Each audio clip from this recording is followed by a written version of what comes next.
the king in his raging. Charger he hath this day his men of might in his own sight. O young children to slay, lully lulla, thou little tiny child. Bye bye, lully lulla.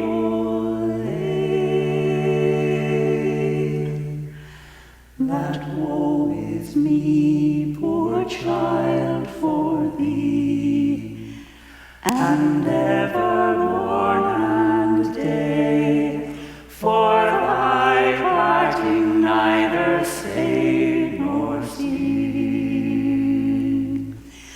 Bye bye, lully lulla, lully lulla, thou little tiny child. Bye bye, lully lulla.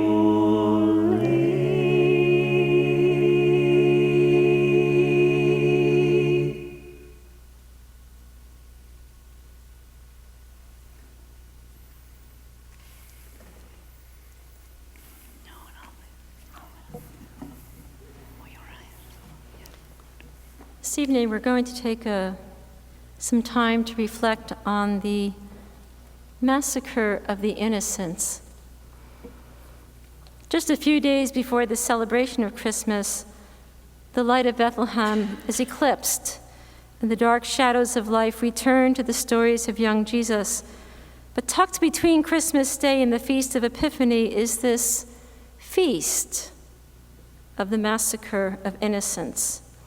The recognition that life is both tragic and beautiful, and that although the light has come, the powerful and greedy routinely seek to extinguish it.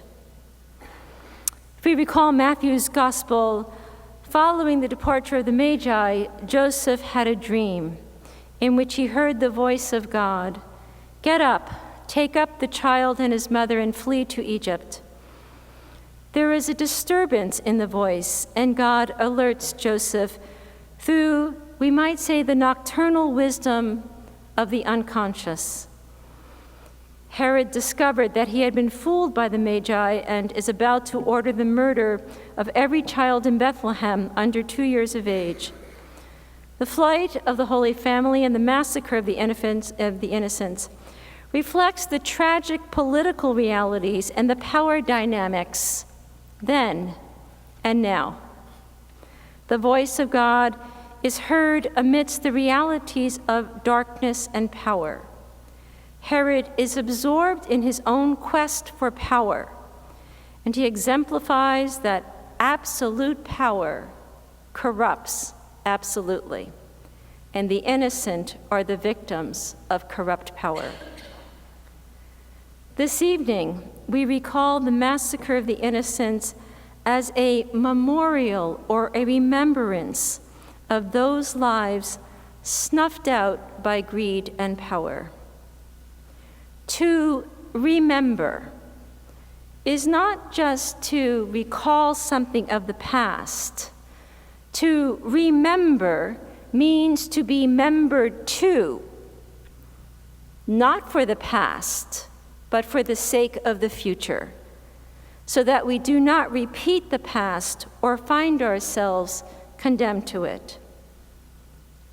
This evening, we remember the death and abuse of innocent children throughout the world and among our own families and friends.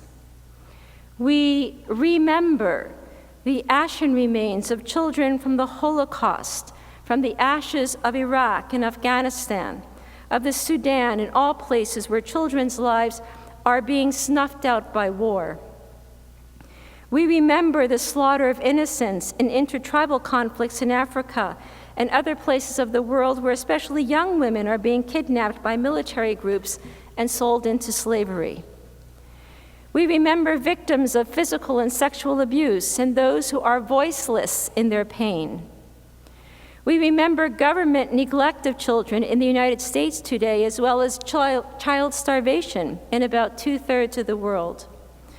We remember the intentional separation of young children from their parents on the U.S. borderlands and the recent deaths of children held in detention camps.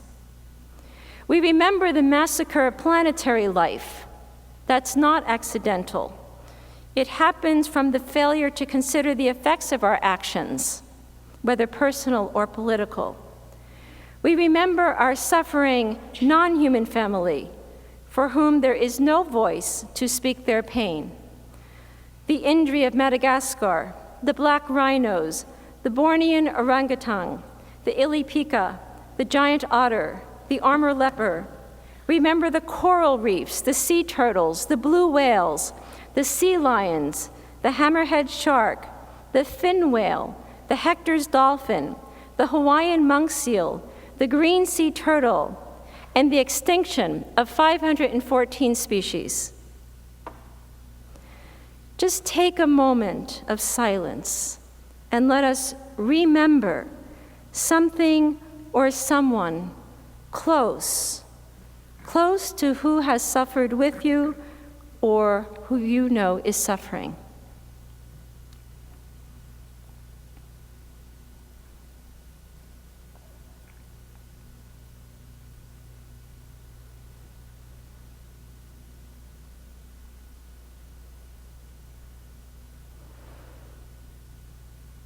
Authentic celebration embraces both joy and tragedy.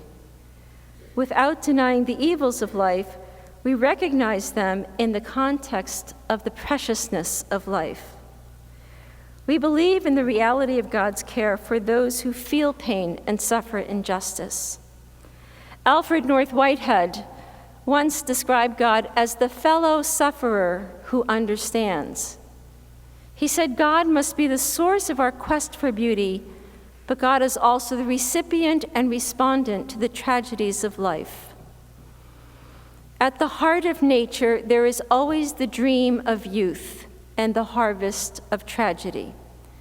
The adventure of an unfinished universe entails the dream and the tragedies, as all life suffers through unto something higher.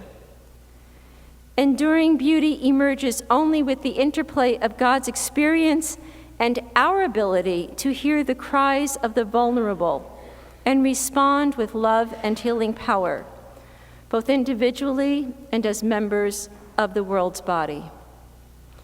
The massacre of innocence awakens us to the vision of God with us, embracing the pain of the world and inspiring us to care for the vulnerable of all ages, of all creatures, and especially the children of the world.